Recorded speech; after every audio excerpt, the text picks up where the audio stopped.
Hey, Laura J. here, about to sit under two trees that almost fell over when the tornado came through, the second of which my dad has lived through while being on this farm, which my grandparents bought in the 60s. So, I am wanting to actually make this message because I have been in the basement where my bedroom has been since 2017, and I am editing footage from a presentation the Beehive Collective put on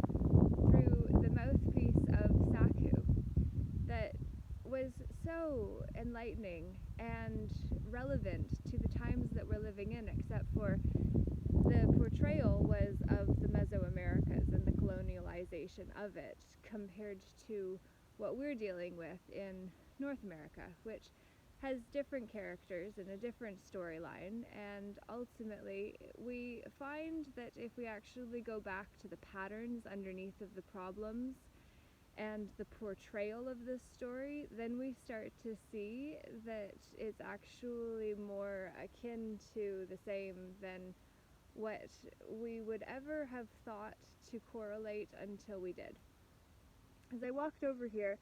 and look around me, there are pine cones all over, which are the seeds that could grow trees like what I am sitting in front of now. And I actually brought an empty cup just to have stuck the camera or phone onto it so that I didn't have to try to makeshift something by being prepared. And so I share all of this because I do believe that preparation has come together in a form that was not specified to be what it was, except for by knowing our history, we see his story and how it's been playing out to serve some at the expense of the many. And that is when I then reflect on the sense that I can smell as I sit under the white pine tree that is so good for health. And I say, you can't smell it because you're not here with me. You're just watching me be in it, fondling some pine needles that ultimately cannot harm me, and they're past their prime, so I don't know if they would necessarily benefit me neither. But what I do know is that there are people who do know. And if we can actually get together and learn how to grow food on lands that we stand as the clan that are responsible to be the stewards of, alongside the air and waters, that are all uncapitalized variations of what will be said to have been specified until we say, in common law, which is the unwritten law that we can all draw from until we are drawn into the public, we can say that the land, air, and water are not capitalized because that is a lie.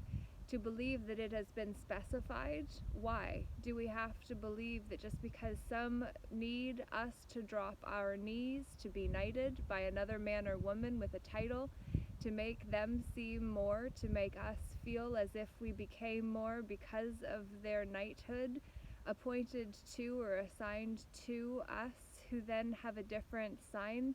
out front of the shop for the merchant vessel that we are implied to be? For Mur is of the sea, and you cannot see the Nazi plan when the package changes, the brand logos or banners used to promote the propaganda of the ideology at the top of a manor house that became a feudal house of families fighting each other. This is when we start to see the insanity of thinking that any specification or specificity of an area to be different or distinct from all others is not part of the same experience. We are the players on the field of consciousness as well as the playing field of life. Consciousness keeps us in our head. Life is where the heart actually starts and finishes. For when the heart stops, when the rhythm of natural rhythm, not capitalized version of said principle, the principle of rhythm, under the natural laws that Hermes Trismegistus specified that make people believe the lie that natural law is superior to what is common to us all and can be drawn from, for it is unwritten. If we breathe into it and we actually don't go to defense as the first mode of, I was going to say operandi, but it's ultimately just words. And words are the Babels, the Tower of Babel, where we babble on like babies in Babylon, where we stay a baby for a long time because we're deemed to be a ward that has a usury agent fructing us, extracting the fruits of our labor, which are the equivalent of the pine needles and cones. That's when we start to see the eye of the needle. We must actually learn how to move through,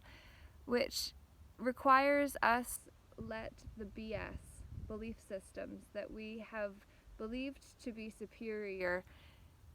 when we are able to be challenged in a way that will help us say the punisher, persecutor, prosecutor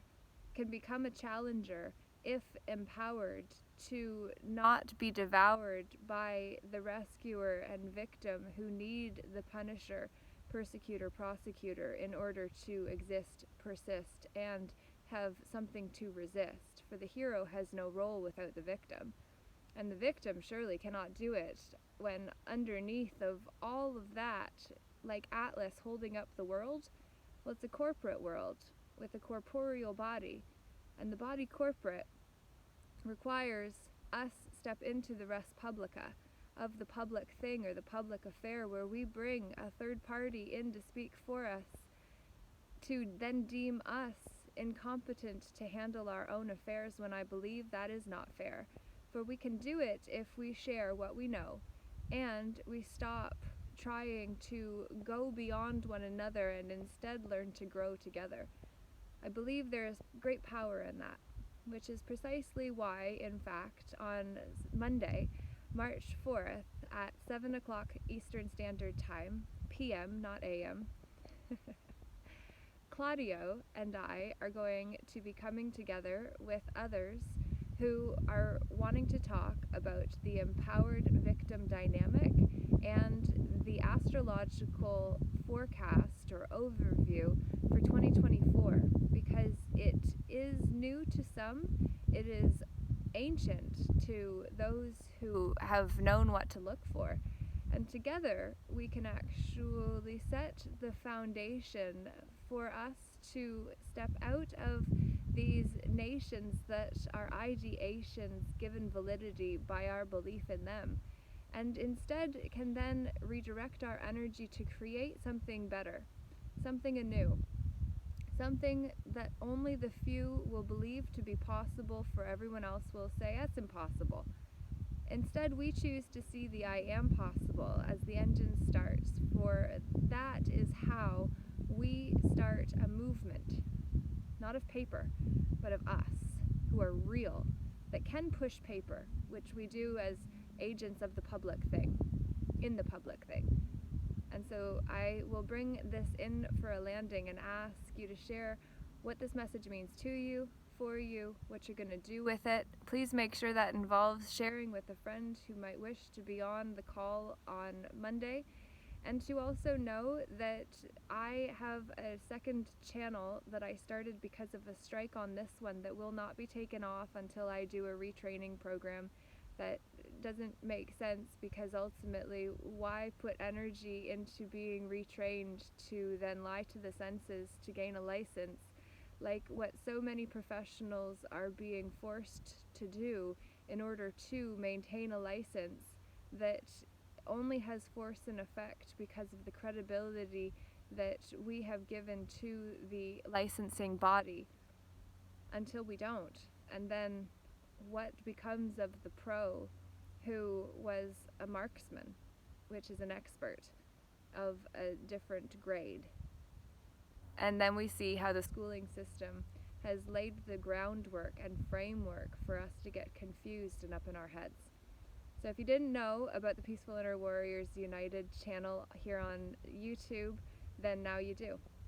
And I'd love for you to go there and leave a few comments on other videos where I am sharing the joint ventures that are happening, which include the Hub for Humankind, which has a call on Wednesday, March 6th at 7:30 p.m. Eastern Standard Time. And that is to promote the May long weekend event at Soul's Path, where we are coming together to actually up-level at a higher level than ever. And I would love for you to be able to join us for that experience. So please do let others know about this. Check out the Peaceful Inner Warriors United YouTube channel so that we can grow that. And if you're not already part of the Peaceful Inner Warriors United Assembly group on Telegram, that's the name of it. I would love for you to join, because that's where I share the most. And ultimately, if you care about any of this, you'll give it a like so that others can not join the fight, but to actually use our might to take up our pens in hands not occupied by arms designed to fight another man's war when we are on shore. For there is no body of water round here, so why would I be deemed a merchant other than it's the kiln yard, K-I-L-N,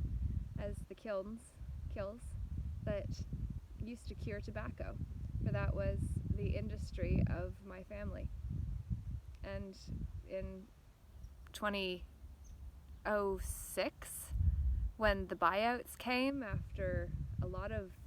energy and money had been put into investing into heat exchangers to reduce the level of nitrosamines in the tobacco, which were said to be the carcinogenic aspects of tobacco.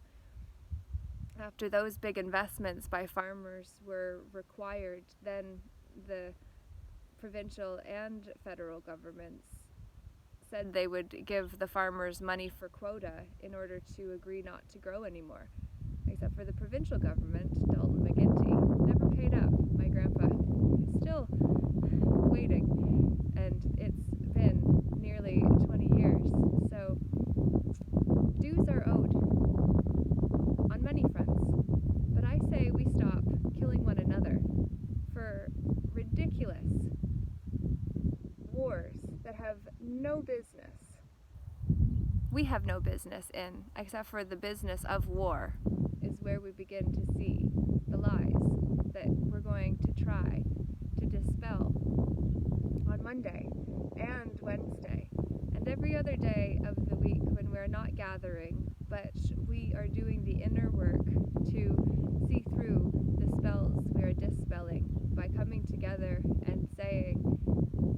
it's not about the words